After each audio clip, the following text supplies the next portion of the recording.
Kelompok 11.5 akan menjelaskan tentang cabang-cabang iman. Sebelumnya, perkenalkan Ismi Raihana Nawasyifa.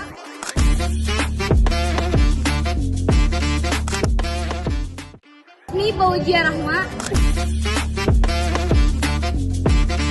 Ismi Amira Alfayat. Ismi Gina Rahayu. Ismi Alfisyana Sana. Ismi Nadine Indrayani Najwa.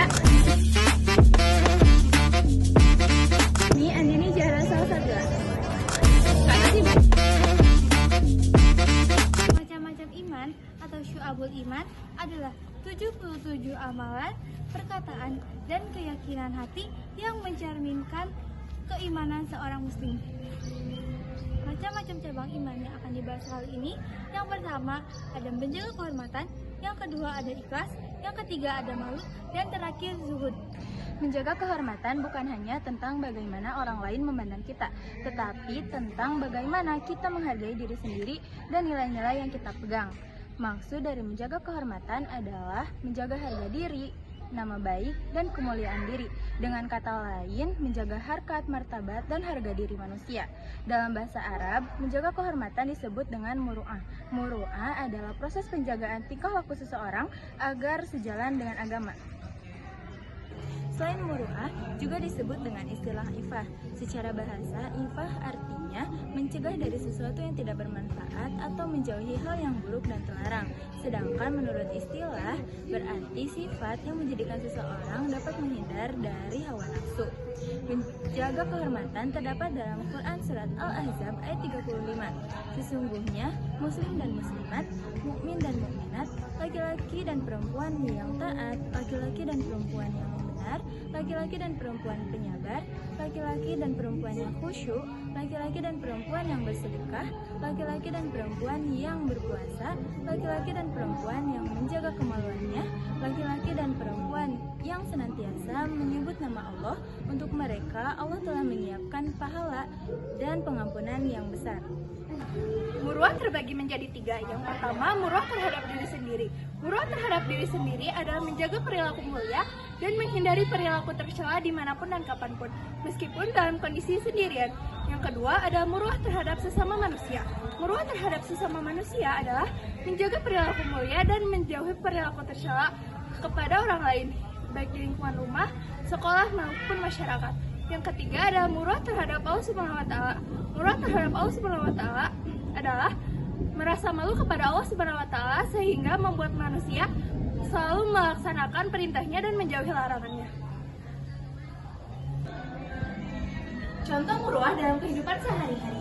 Yang pertama adalah menjaga perkataan, yang kedua adalah menjauhi pergaulan bebas dan zina, yang ketiga adalah menjauhi makanan dan minuman yang haram, dan yang terakhir adalah mempergunakan harta di jalan yang benar.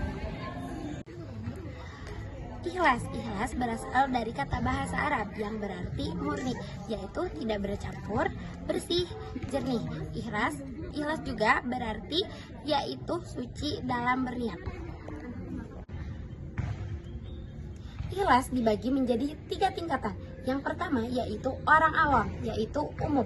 Pada tingkatan ini seseorang beribadah kepada Allah Subhanahu wa Ta'ala, yaitu dengan tujuan mencari dan menghitung kemampuan dunia dan akhirat. Yang kedua yaitu orang khawas, yaitu khusus. Pada tingkatan ini seseorang beribadah hanya untuk mencari keuntungan akhirat, bukan lagi keuntungan dunia. Yang ketiga yaitu hawasul hawas, yaitu seseorang masuk dalam tingkatan ini apabila beribadah tidak ada motivasi apapun kecuali mengharapkan ridha dari Allah Subhanahu wa Ta'ala. Manfaatnya yaitu diampuni dosanya, diterima ibadahnya, serta dihindarkan dari sifat iri dengki. Ikhlas yaitu Bismillahirrahmanirrahim. Inna anjalna ilaikal kitaba bil haqqi fa'budillaha mukhlis lahuddin. Sesungguhnya kami menurunkan kitab Al-Quran kepadamu Nabi Muhammad, maka bersembahlah kepada Allah, mengikhlaskan kepada dan ketaatannya. Ciri-ciri orang ikhlas yaitu sabar, selalu bersyukur, tidak merasa dirinya lebih baik. Malu adalah emosi atau akhlak terpuji yang mendorong seseorang untuk menahan perbuatan buruk, maksiat, dan yang melanggar norma sosial maupun agama. Sifat ini berfungsi sebagai kontrol diri untuk menjaga kehormatan dan martabat. Sifat malu terbagi menjadi dua. Yang pertama, malu naruri atau gorizah, yakni sifat malu yang akan Allah ciptakan pada diri hamba sehingga mengatakan hamba tersebut melakukan kebaikan dan menghindari keburukan.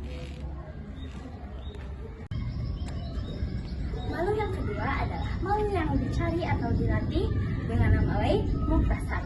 Sifat malu ini ada kalanya sebagian dari iman, seperti rasa malu sebagai hamba di hadapan Allah pada hari kiamat, sehingga menjadikannya mempersiapkan bekal untuk menemui Allah di akhirat nanti.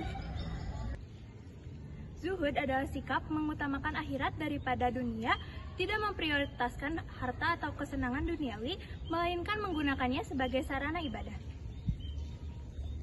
Dalil zuhud yaitu idhar fid dunya ayyuhibbukallah wazhar fima fi ayyidin nasi yuhibbuk. Artinya yaitu zuhudlah pada dunia, niscaya Allah akan mencintaimu. Zuhudlah pada apa yang ada di tangan manusia, niscaya manusia akan mencintaimu. Sekian dari kami, mohon maaf apabila ada kesalahan. Wassalamualaikum warahmatullahi wabarakatuh.